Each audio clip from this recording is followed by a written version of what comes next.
Hello everyone, welcome back to my channel.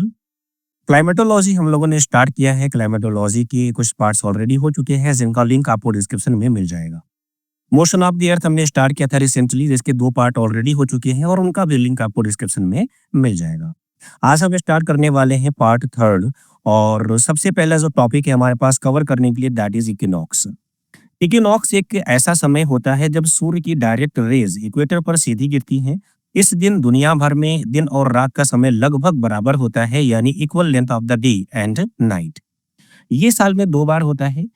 First है आपका मार्च 21, जब इसको हम वर्नल इक्विनॉक्स के नाम से जानते हैं।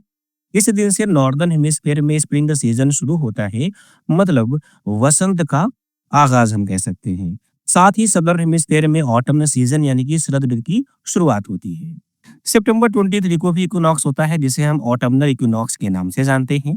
इस दिन नॉर्दर्न हेमिस्फीयर में ऑटमनल सीजन शुरू होती है, यानी शरद ऋतु की शुरुआत होती है, और सदर्न हेमिस्फीयर में स्प्रिंग सीजन यानी वसंत ऋतु की शुरुआत होती है। So basically what causes equinoxes? पहला हमारे पास जो कॉज है दैट इज अर्थ से टिल्ट एंड रिवोल्यूशन। धरती का एक्सिस 23.5 डिग्री के एंगल पर टिल्टेड है। जब अर्थ सूर्य के चक्कर लगाती है तो 2 स्पेसिफिक मोमेंट ऐसे आते हैं जब धरती के दोनों पोल्स नॉर्थ और साउथ ना तो सूर्य की तरफ और ना ही सूर्य से दूर होते हैं। इन दोनों समयों पर सूर्य की किरणें सीधे इक्वेटर पर गिरती हैं। यही मोमेंट इक्विनॉक्स के नाम से जाना जाता है, या यही वो मोमेंट है जो इक्विनॉक्स का कारण बनता है। Sun's position during equinox. March 21 और सितंबर 23 को सूर्य हमें बिल्कुल ईस्ट में उगता और बिल्कुल वेस्ट में अस्त होता हुआ दिखाई देता है। ये अलाइनमेंट इक्वेटर के साथ होती है जो दिन और रात को बराबर बनाता है। Now let's talk about the key features of equinoxes. The first one is equal day and night.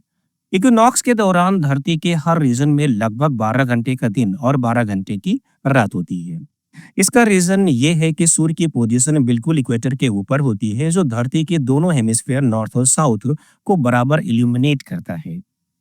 Now let's have a glance for the seasonal transition during equinoxes. March 21 यानी कि वर्नल इक्विनॉक्स के टाइम पे क्या changes होते हैं?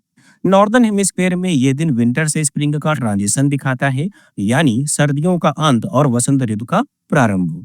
Southern hemisphere में इस दिन समर से ऑटम का ट्रांजिशन दिखाई देता है, मतलब गर्मियों के बाद शरद ऋतु की शुरुआत होती है। सितंबर 23 या ऑटमनल इक्विनॉक्स की अगर हम बात करें तो नॉर्दर्न हेमिस्फीयर में ये दिन समर से ऑटम का सिग्नल देता है, यानी गर्मियों के बाद शरद ऋतु आती है। सदर्न हेमिस्फीयर में इस दिन विंटर से स्प्रिंग का ट्रांजिशन होता है, मतलब सर्दियों के बाद वसंत ऋतु की शुरुआत होती है। No tilt toward the sun during equinoxes. Equinox के वक्त अर्थ का कोई भी पोल नॉर्थ या साउथ सूर्य की तरफ टिल्टेड नहीं होता और ना ही सूर्य से दूर होता है, जैसा कि हमने पहले भी डिस्कस किया। इस यूनिक अलाइनमेंट की वजह से पूरी धरती पर सनलाइट का इक्वल डिस्ट्रीब्यूशन होता है। चलिए अब बात करते हैं वर्नल इक्विनॉक्स के बारे में, जो हर साल मार्च 21 को होता है और एक सिग्निफिकेंट एस्ट्रोनॉमिकल इवेंट भी है। तो अगर हम बात करें इसके की कैरेक्टरिस्टिक्स की, तो सन की पोजीशन। इस दिन सूर्य बिल्कुल इक्वेटर के डायरेक्टली ओवरहेड होता है, जिसकी वजह से दुनिया के सभी रीजन्स में डे और नाइट का ड्यूरेशन लगभग बराबर होता है। नॉर्दर्न हेमिस्फीयर की अगर बात करें तो वर्नल इक्विनॉक्स यानी कि स्प्रिंग सीजन वसंत ऋतु की शुरुआत का संकेत देता है। ये समय रिन्यूअल और ग्रोथ का होता है, जब प्रकृति अपने सबसे वाइब्रेंट रूप में होती है। अगर बात करें सदर्न हेमिस्फीयर की, तो इस दिन ऑटम सीजन या इस शरद ऋतु का आगाज होता है, जो समर के बाद का ट्रांजिशनल पीरियड है। अगर बात करें हम कल्चरल एंड हिस्टोरिकल सिग्निफिकेंस की, तो सबसे पहले हमारे पास फेस्टिवल। वर्नल इक्विनॉक्स कई कल्चर्स और ट्रेडिशंस में सेलिब्रेट किए जाते हैं, जैसे नौरूज यानी कि पर्शियन न्यू ईयर, जो रिन्यूअल और पॉजिटिविटी का उत्सव होता है। ईस्टर क्रिश्चियनिटी का एक मेजर फेस्टिवल है, जो इस समय के स्पिरिचुअल सिग्निफिकेंस को हाईलाइट करता है। चलिए अब बात करते हैं ऑटमनल इक्विनॉक्स की, जो हर साल सितंबर 23 को होता है और एक इम्पॉर्टेंट एस्ट्रोनॉमिकल फिनोमेना भी है। अगर बात करें हम ऑटमनल इक्विनॉक्स के की कैरेक्टरिस्टिक्स की, तो इस दिन सूर्य बिल्कुल इक्वेटर के डायरेक्टली ओवरहेड होता है। आप कहोगे कौन सी नई बात है? यही बातें तो हम डिस्कस कर रहे हैं, टॉपिक है तो बार बार वही चीजें रिवाइज भी होती हैं। इसकी वजह से दुनिया भर के सभी रीजन्स में डे और नाइट का समय बराबर होता है, यानी equal length of the day and night. Northern hemisphere की अगर बात करें तो ऑटमनल इक्विनॉक्स से ऑटमनल सीजन यानी शरद ऋतु की शुरुआत होती है।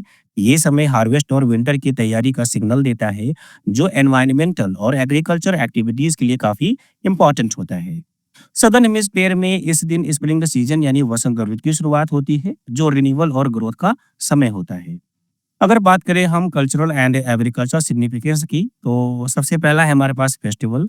ऑटमनल इक्विनॉक्स का संबंध कई हार्वेस्ट फेस्टिवल से होता है, जैसे मबॉन, जो पागन ट्रेडिशन में सेलिब्रेट किया जाता है। ये फेस्टिवल ग्रेटिट्यूड और नेचर की ब्लेसिंग का उत्सव है।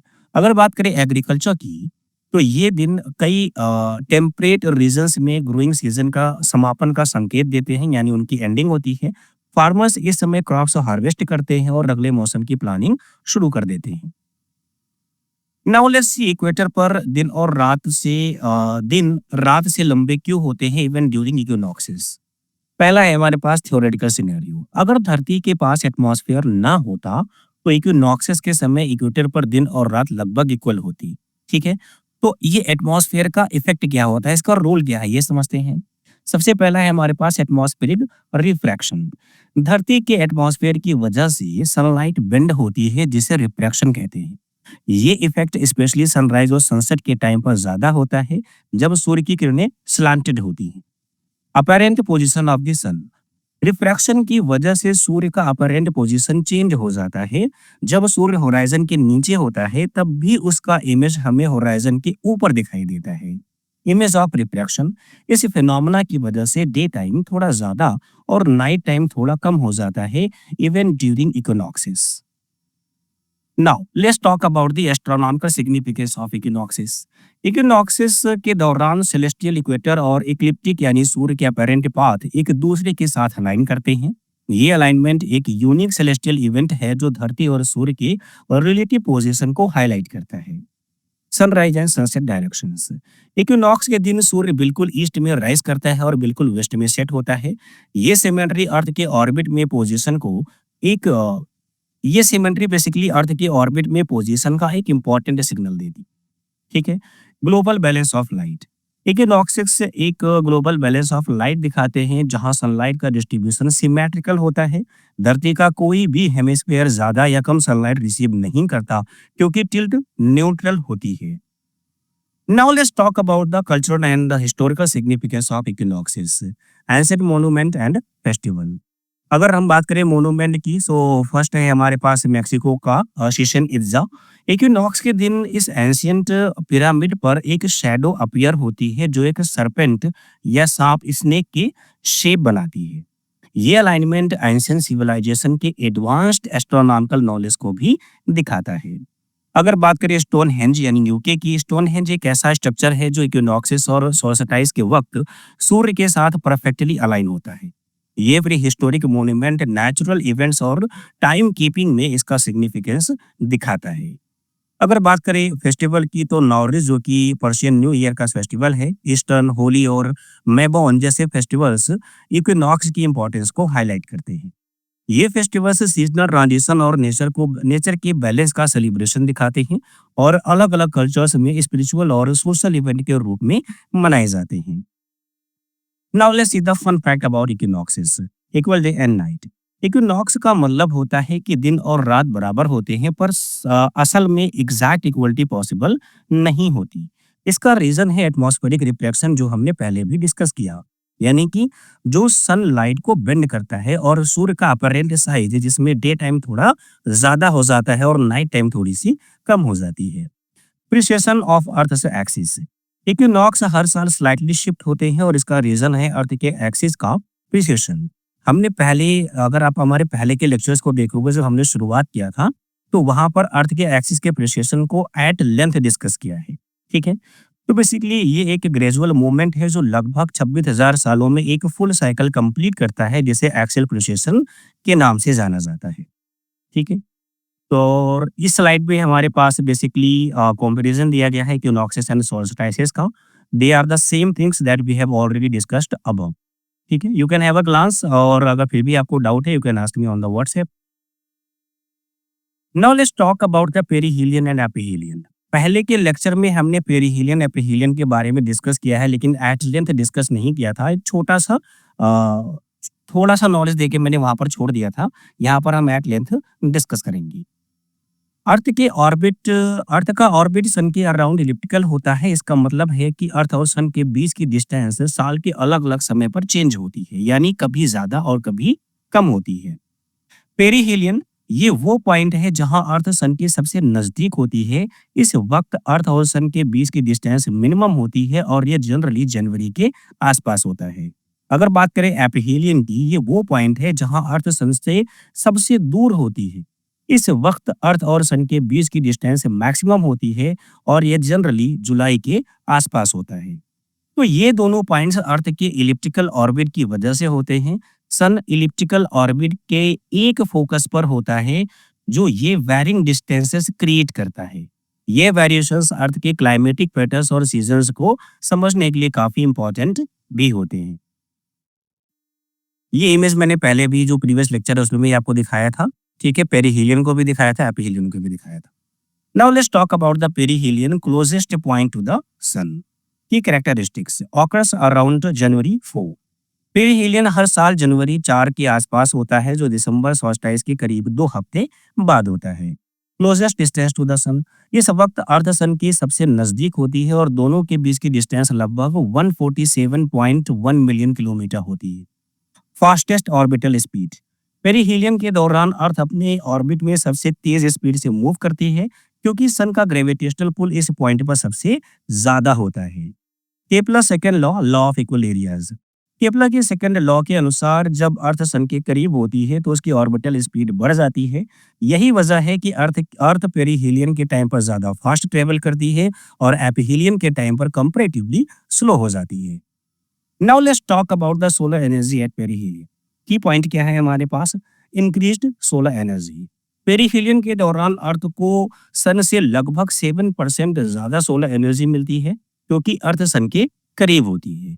इम्पैक्ट ऑन सीजन्स, ये इंक्रीज्ड सोलर एनर्जी सीजन्स पर सिग्निफिकेंट इफेक्ट डालती है, क्योंकि अर्थ का axial tilt that is 23.5 degree seasonal temperature variations का प्राइमरी फैक्टर है। सदर्न हेमिस्फीयर जो पेरिहीलियन के टाइम समर एक्सपीरियंस करता है, उसे नॉर्दर्न हेमिस्फीयर के समर के मुकाबले थोड़ी ज्यादा सोलर रेडिएशन मिलती है। अगर बात करें इसके सीजनल इम्प्लीकेशन की, तो नॉर्दर्न हेमिस्फीयर में पेरिहीलियन विंटर के टाइम होता है। इस समय चाहे अर्थ सन के नजदीक हो, लेकिन नॉर्दर्न हेमिस्फीयर टिल्टेड अवे होता है, जो कोल्डर टेम्परेचर्स का कारण बनता है। सदर्न हेमिस्फीयर की अगर बात करें, तो सदर्न हेमिस्फीयर में पेरिहीलियन समर के टाइम होता है। इंक्रीज्ड सोलर रेडिएशन की वजह से यहाँ का समर थोड़ा ज्यादा इंटेंस हो सकता है। ठीक है, now let's talk about the impact on the day length, impact on day length and climate. Shorter winter duration, northern hemisphere में विंटर का ड्यूरेशन शॉर्टर होता है, लगभग 89 डेज, क्योंकि पेरिहीलियन के टाइम पर अर्थ अपने ऑर्बिट में फास्टर मूव करती है। Reduce time in winter season, increased orbital speed की वजह से अर्थ विंटर सीजन में कम टाइम स्पेंड करती है। द फन फैक्ट, पेरिहीलियन के दौरान सन थोड़ा बड़ा नजर आता है स्काई में, लेकिन ये डिफरेंस नेकेड आई से देखना या नोटिस करना पॉसिबल नहीं होता। Now let's talk about aphelion, the farthest point from the sun. Aphelion हर साल जुलाई 4 के आसपास होता है, जो जून सॉल्स्टिस के लगभग 2 हफ्ते बाद आता है। इस वक्त अर्थ सन से सबसे दूर होती है और दोनों के बीच की डिस्टेंस लगभग 152.1 मिलियन किलोमीटर होती है। एपिहीलियन के टाइम अर्थ अपने ऑर्बिट में सबसे स्लो स्पीड से मूव करती है, क्योंकि सन का ग्रेविटेशनल पुल इस पॉइंट पर सबसे कम होता है। Again Kepler second law, Kepler के सेकंड लॉ के मुताबिक जब अर्थ सन से दूर होती है तो उसकी ऑर्बिटल स्पीड कम हो जाती है। इसलिए एपिहीलियन के वक्त अर्थ का ऑर्बिटल वेलोसिटी पेरिहीलियन के कंपैरिजन में स्लो होता है। बात करें अगर एपिहीलियन के टाइम पर सोलर एनर्जी की, तो एपिहीलियन के दौरान अर्थ सन से कम सोलर एनर्जी रिसीव करती है, क्योंकि डिस्टेंस ज्यादा होता है। ये रिड्यूस्ड सोलर एनर्जी सीजन्स पर ज्यादा इफेक्ट नहीं डालती, क्योंकि अर्थ का axial tilt that is 23.5 degree seasons का प्राइमरी इन्फ्लुएंसिंग फैक्टर है।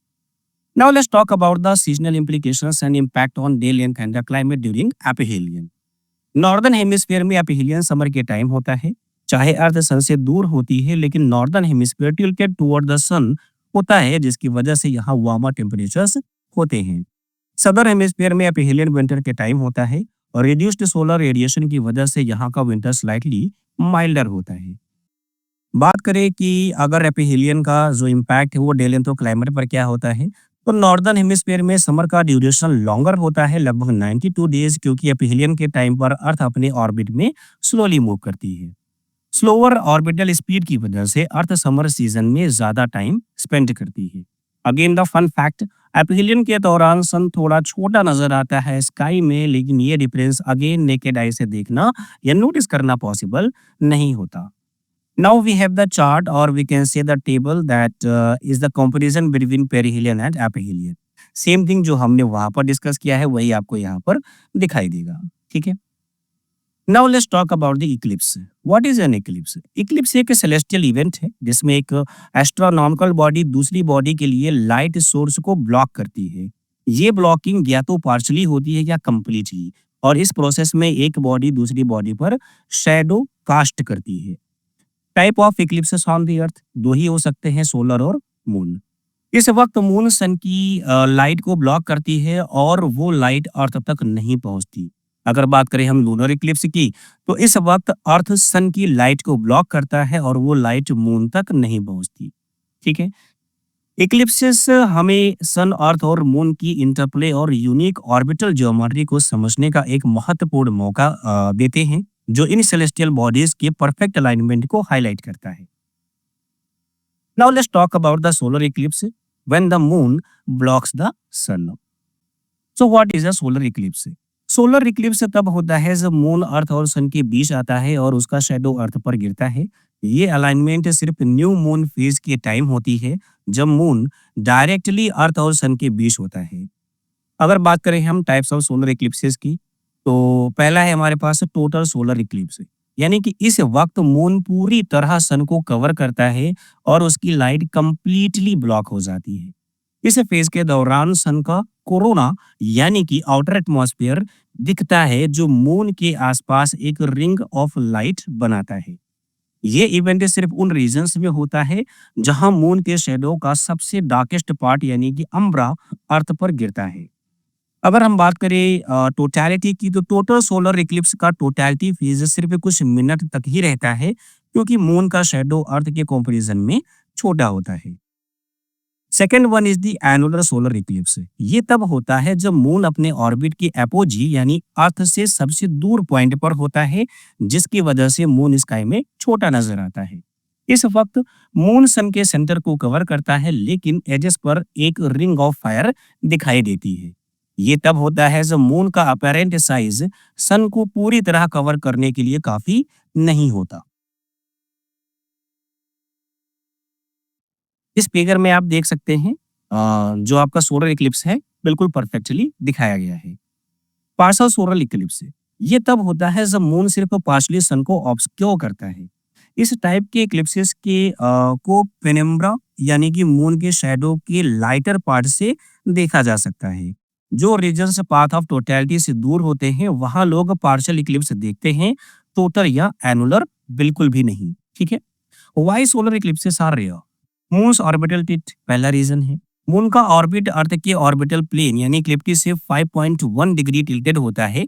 इस वजह से सन, मून और अर्थ का परफेक्ट अलाइनमेंट हर टाइम नहीं होता। Eclipse reason eclipse seasons. Solar eclipses सिर्फ तब होते हैं जब मून का ऑर्बिट अर्थ सन प्लेन के साथ अलाइन होता है, जो सिर्फ नोड्स असेंडिंग या डिसेंडिंग के टाइम पॉसिबल होता है। इस अलाइनमेंट के बिना सोलर इक्लिप्स देखना मुश्किल होता। Now let's see the apparent size and distance. Sun का डायमीटर मून के डायमीटर से लगभग 400 टाइम्स बड़ा है, साथ ही सन अर्थ से 400 टाइम्स ज्यादा दूर भी है। ये नियर परफेक्ट रेशियो मून को स्काई में सन के बराबर साइज का दिखने देता है, जो टोटल सोलर इक्लिप्स होने का एक मेजर रीजन है। सेफ्टी प्रिकॉशन की बात कर लेते हैं, बाकी करोगे तो आप अपने ही मन की। कभी भी सोलर इक्लिप्स को डायरेक्टली बिना प्रॉपर रे प्रोटेक्शन के नहीं देखना चाहिए। इस इवेंट को सेफली ऑब्जर्व करने के लिए इक्लिप्स ग्लासेस या स्पेशलाइज्ड सोलर फिल्टर्स का यूज करना चाहिए। ठीक है, now let's talk about the lunar eclipse when the earth blocks the sun. Lunar eclipse तब होता है जब अर्थ सन और मून के बीच आता है और अर्थ का शैडो मून पर गिरता है। इससे मून की विजिबिलिटी पर असर पड़ता है। ये अलाइनमेंट सिर्फ फुल मून फेज के दौरान होती है, जब अर्थ डायरेक्टली सन और मून के बीच होता है। इस वक्त मून को सन की डायरेक्ट लाइट नहीं मिलती, बल्कि अर्थ के शैडो के थ्रू लाइट रिफ्रैक्ट होती है। अगर बात करें हम टाइप ऑफ लूनर इक्लिप्सेस की, तो पहला है हमारे पास टोटल लूनर इक्लिप्स। इस टाइप के इक्लिप्स में मून पूरी तरह अर्थ के अम्ब्रा यानी कि शैडो का सबसे डार्केस्ट पार्ट उसके अंदर चला जाता है। जब मून अम्ब्रा के अंदर होता है तो उसका रंग रेडिश दिखाई देता है, जो एक साइंटिफिक प्रोसेस यानी कि रेले स्कैटरिंग की वजह से होता है। रेले स्कैटरिंग में एटमॉस्फेयर में शॉर्टर वेवलेंथ यानी कि ब्लू जो कलर है वो स्कैटर हो जाती है और longer wavelength that is red moon की सरफेस पर रिफ्रैक्ट हो जाती है। ये रेडिश अपीयरेंस ब्लड मून के नाम से फेमस है और ये एक नेचुरल और विजुअली स्टनिंग फिनोमेना है जो सिर्फ टोटल लूनर इक्लिप्स के टाइम ही होता है। अगर बात करें हम पार्शियल लूनर इक्लिप्स की, तो इस टाइप के इक्लिप्स में मून का सिर्फ एक हिस्सा अर्थ के अम्ब्रा यानी कि शैडो के डार्केस्ट पार्ट के अंदर चला जाता है, जबकि बाकी हिस्सा इल्यूमिनेटेड रहता है। इस वजह से मून की सरफेस पर एक डिस्टिंक्ट कॉन्ट्रास्ट नजर आता है, जो शैडो और इल्यूमिनेटेड पोर्शन के बीच होता है।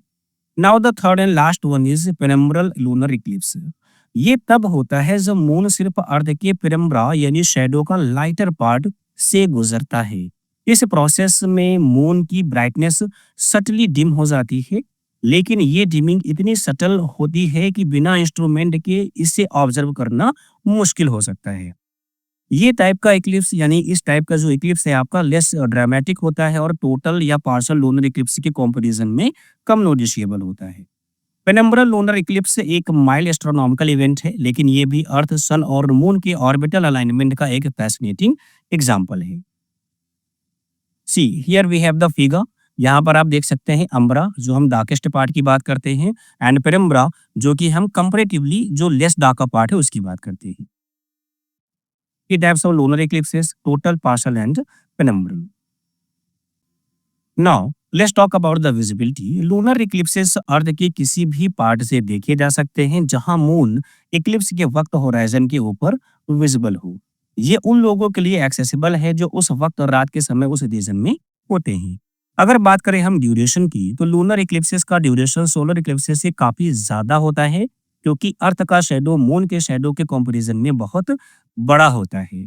टोटैलिटी फेज के दौरान लूनर इक्लिप्स 3 घंटे तक चल सकता है, जो इस एस्ट्रोनॉमिकल इवेंट को ऑब्जर्व करने के लिए एक लंबा समय प्रोवाइड करता है। ये एक्सटेंडेड ड्यूरेशन और ग्लोबल विजिबिलिटी लूनर इक्लिप्स को एक यूनिक और फैसिनेटिंग सेलेस्टियल इवेंट भी बना देते हैं। अगर बात करें हम कुछ की कॉन्सेप्ट की जो इक्लिप्स से रिलेटेड हैं, तो शैडो रीजन दो हमने बात किया, आपको दिखाया भी, अम्ब्रा एंड पेनम्ब्रा। तो अम्ब्रा की अगर बात करें तो ये शैडो का सबसे डार्केस्ट पार्ट होता है जहां लाइट सोर्स पूरी तरह से ब्लॉक हो जाता है। एग्जाम्पल के तौर पे टोटल लूनर या सोलर इक्लिप्स अम्ब्रा रीजन में देखे जा सकते हैं। अगर बात करें पेनम्ब्रा की, तो ये शैडो का लाइटर आउटर रीजन होता है जहां लाइट सोर्स पार्शली ब्लॉक होता है। एग्जाम्पल पेनम्ब्रल लूनर इक्लिप्स इसी रीजन में होता है। अगर बात करें इक्लिप्स सीजन की, इक्लिप्सेस सिर्फ इक्लिप्स सीजन के दौरान होते हैं, जो साल में 2 बार होते हैं। ये तब होता है जब मून का ऑर्बिट इक्लिप्टिक प्लेन यानी अर्थ के ऑर्बिट का प्लेन को नोड्स यानी कि असेंडिंग या डिसेंडिंग पर इंटरसेक्ट करते हैं। ठीक है, ये भी हम डिस्कस करेंगे आगे आने वाले लेक्चर्स में। इन सारी चीजों को भी अच्छे से कवर करेंगे। इन सीजन्स के बिना सन, अर्थ और मून का परफेक्ट अलाइनमेंट मुश्किल होता है। Now let's talk about the super moon and micro moon. Super moon ये तब होता है जब फुल मून मून के पेरिजी अर्थ के सबसे करीब पॉइंट पर आता है।